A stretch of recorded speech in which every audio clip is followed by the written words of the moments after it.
Michael, the Exploding Decade with a top 10. Ah, creepypasta. Definitely one of the most unique things on the internet. And when I say unique, I mean scary as hell. It's kind of amazing how many people are screwed up enough to be able to come up with stories like this. But nonetheless, it's still very interesting, and I have quite a few favorites, so here's my top 10 favorite creepypastas. Number 10. Slenderman. Yes, the big one. The one that got creepypasta famous. How is it only number 10? I don't think Slenderman is that scary, to be honest. The game's not that scary. It's just the fact that you're about to hear this really loud noise. The creepypasta themselves, yeah, they're a little scary, but they're also kind of cliche, and they're things I've heard before. I mean, there's a lot of Slenderman creepypastas. I've read so many of them. It's scary. Don't get me wrong. And plus the ones where they show the old pictures that show him as an old myth, that does really freak me out. But I guess the biggest reason he's on this list is because he is the reason why a lot of people know what creepypasta is. If you don't know what creepypasta is, you know who Slenderman is. So I do think it's a good creepypasta. It definitely has given this whole thing on the internet a lot more attention, and it is pretty scary. I won't lie. Number 9. Jeff the Killer. Yes, another really big one, so low on the list. Here's the thing. Yes, it's scary. Yes, that face that he makes is one of the scariest things I've ever seen in my life. The whole story itself is scary. But by the time I read this one, I've already read so many creepypastas up to the point where I kind of started to expect some of this stuff to happen. Like, there weren't too many surprises. It was just, I was kind of used to the creepypasta formula. And perhaps one of the stories I read ripped this story off a little bit because I feel like I've heard this before. But Jeff the Killer is very scary. It's just not worth of a really high spot, in my opinion. However, it is very scary. I'm not saying that it's not scary. I'm just saying why it's not so high on the list. It is horrifying. Just not top 5 worthy. Number 8. Abandoned by Disney.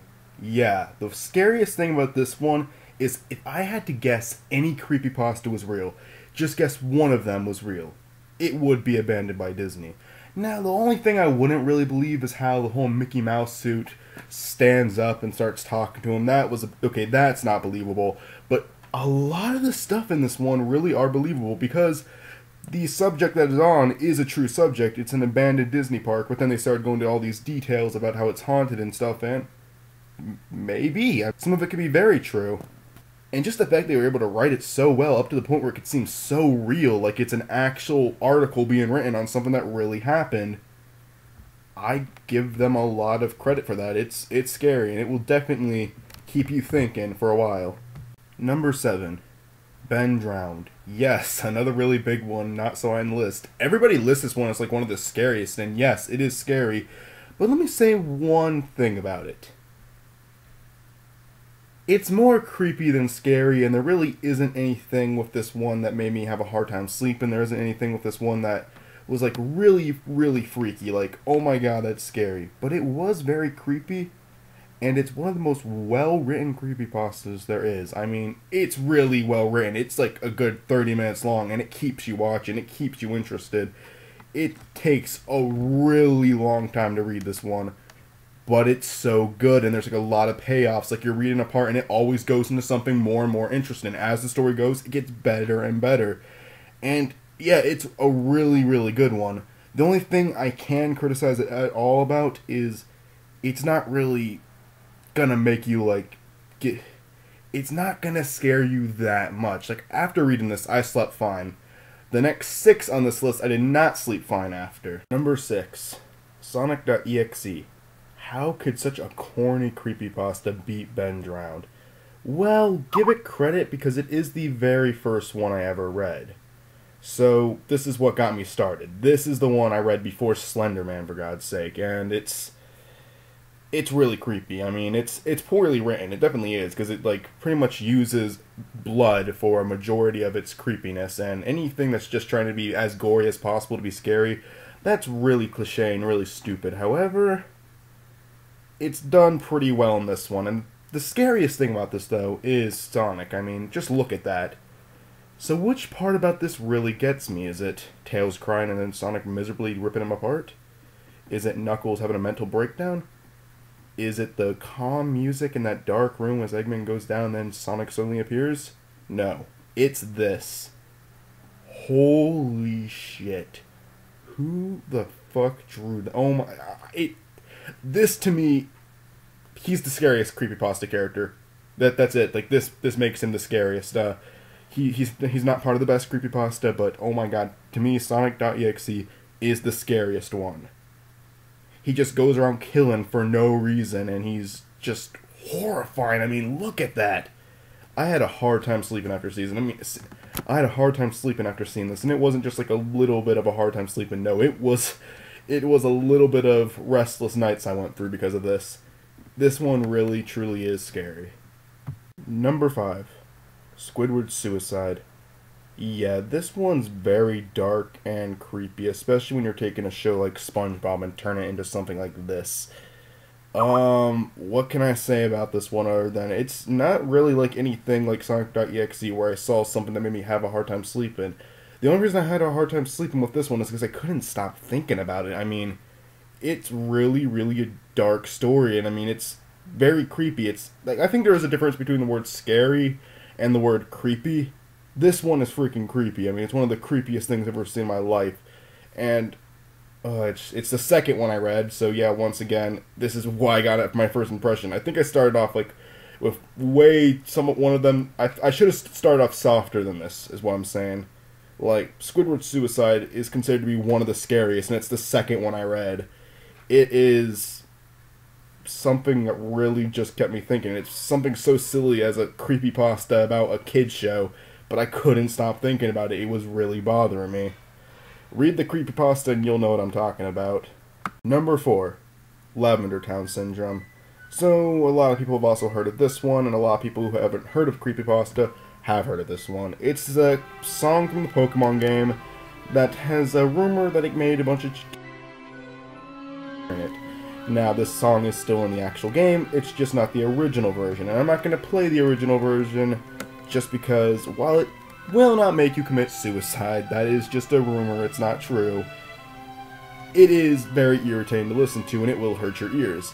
And the thing about this one is, it's also very believable. The only reason I think Abandoned by Disney is more believable than this one is just because it's already been proven that it's not true. It's been proven it's not a true story. While Abandoned by Disney has not been proven to be a fake story. It could have been real. I mean, I don't think it was real. I really don't. But I mean, if I had to guess, I would say Abandoned by Disney. But it's still very freaky. I mean, if you listen to the actual music, you'll know what I'm talking about. Just type in Lavender Town original tune, and you will instantly agree that this one belongs on the list. Pokemon Dead Channel. This game makes me afraid to put back in Hey You Pikachu, possibly seeing something gone horribly wrong.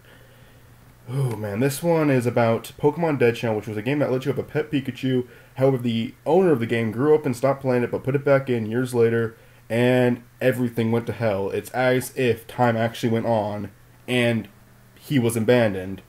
His name was Berber, and to me, he's one of the most unique characters in creepypasta. Not one of the scariest, and actually, you spend a lot more time feeling bad for him than you do hating him and being afraid of him.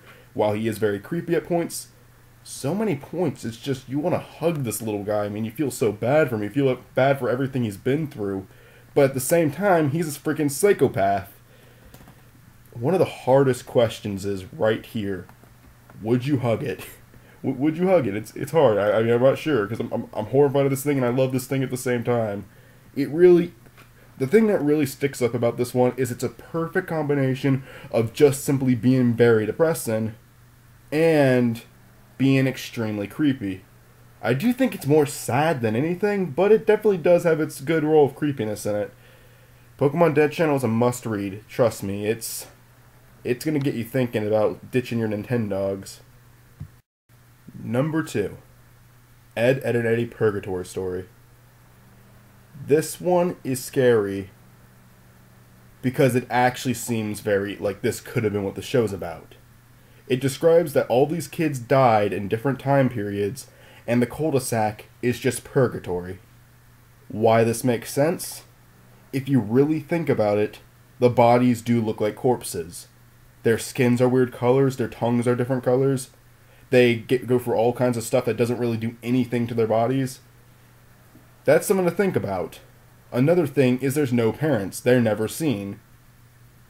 That's another thing to think about. I know his brother was seen in the big movie finale. However, they're describing that but they're describing that as them leaving purgatory, which is the cul-de-sac, and going to hell, and his brother is the devil, which is also believable because his brother was a prick. To me, they all seem like they're actually in different time periods. Some characters using typewriters, but some characters are using computers. Some characters are into old 50s stuff, some characters are into the stuff that is out now.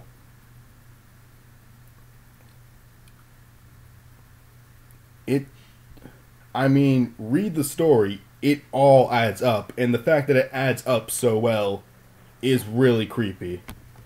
And I mean really freaking creepy. And number 1 is The Terrible Secret of Animal Crossing. You've probably never heard of this one. Neither did I until a while ago. And let me just start by saying it's 13 chapters long, and if you read chapter 1, you're going to read it as it's the most corny thing ever. But as the chapters go on, it starts getting darker and darker, and more brilliant and more brilliant. The story for this one is outstanding. The characters are outstanding, and the creepiness, my god, yes, this one does belong as number 1.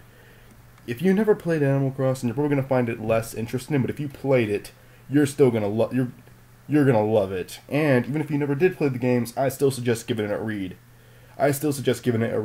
Because it's really freaking good. Like I said before, it starts as one of the most corny things I've ever read before, but as you get more and more into it, it's just this really freaking scary, messed up story. Even as the story goes on, the pictures start getting creepier and creepier and creepier and creepier and creepier and creepier and creepier and creepier and creepier. Yes, there's pictures in this, by the way. There's pictures all over there's pictures for almost every bit of dialogue in the entire story, which is also pretty unique. And it ends with a little bit of flash animation. This, I don't know what to say.